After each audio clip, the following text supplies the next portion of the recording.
नाज़रीन गिरामी अस्सलामु अलैकुम वरहमतुल्लाहि वबरकातुहू। सीधी बात के ताज़ा तरीन प्राइम टाइम में आप लोगों का इस्तकबाल है।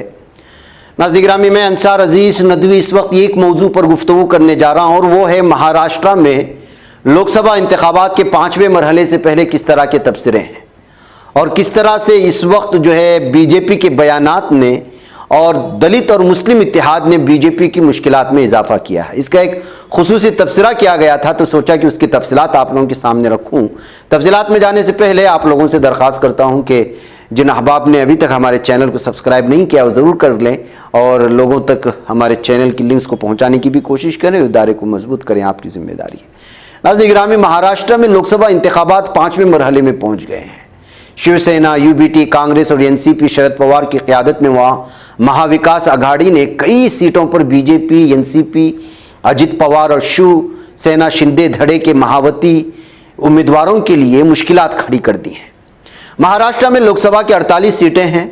बीजेपी ने 2019 के इंतखाबात में 42 सीटें जीती थी, लेकिन बीजेपी के कुछ मेंबरान पार्लियामेंट के बार बार ये बयान देने के बाद कि हम 400 सीटें चाहते हैं ताकि हम आइन को बदल सके, इसका सीधा असर महाराष्ट्र के दलित वोटरों पर पड़ा है।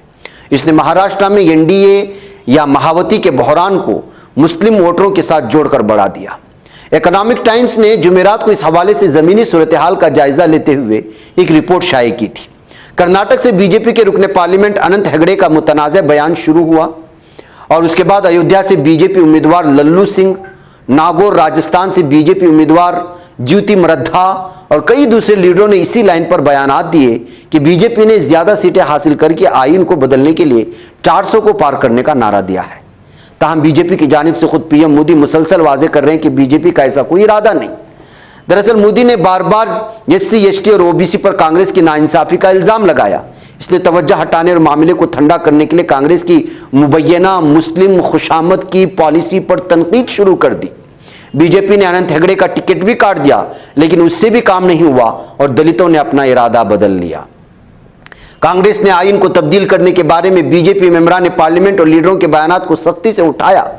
दलितों में बड़े जोश खरोश के साथ पैगाम गया कि बीजेपी बाबा साहेब के लिखे हुए आइन को बदलकर रिजर्वेशन खत्म करेगी। राय दहिंदगान के जहनों में एक बार कोई बात बस जाए तो फैसला जरूर करते हैं।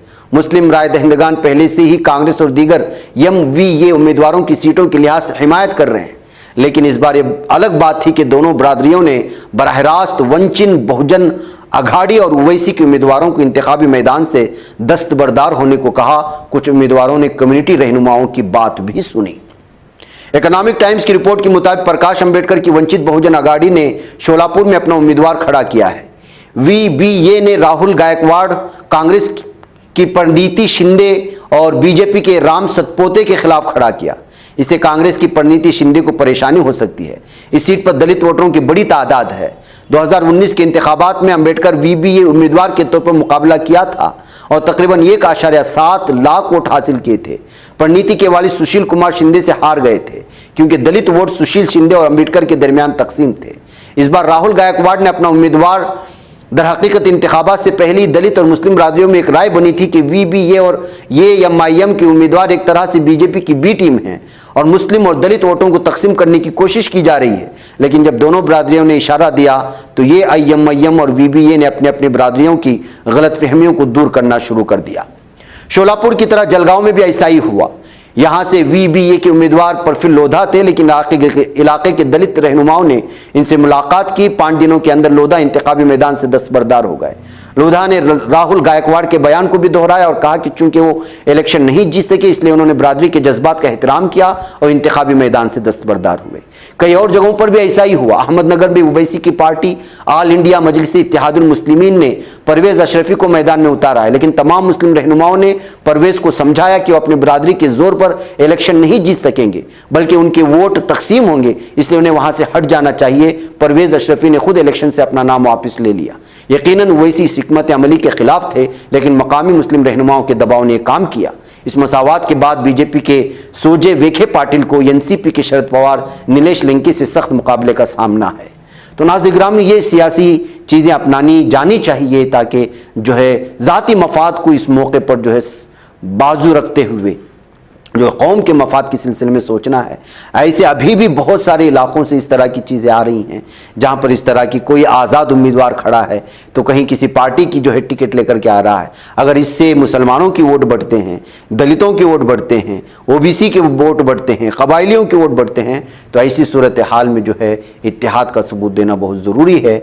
और फिर जो है अपनी ज़ाती मफाद को ख़त्म करके पार्टी की लाइन में रहते हुए जो है कौम के लिए कुर्बानी देना ज़रूरी है। जैसे कि जो है महाराष्ट्र में भी देखने को मिला, कर्नाटक में भी बहुत सारे इलाकों में कि लोगों ने जो है अपनी कौम के सरबराहों की बात मानी है। इस पर जो है अमल होना चाहिए। नाज़रीन, मुझे इजाज़त दें। बच पाता है कोई सहाफ़ी की निगाहों से, मिलाता है ये लोगों को मोहब्बत की पनाहों से। करम और दर्द मंदी का है एक संसार, सीधी बात। अज़ीमत जुर्अतो हिम्मत का है इज़हार, सीधी बात। अज़ीमत जुर्अतो हिम्मत का है इज़हार, सीधी बात। ये चैनल हक निगर बनकर कुचल देता है फितनों को।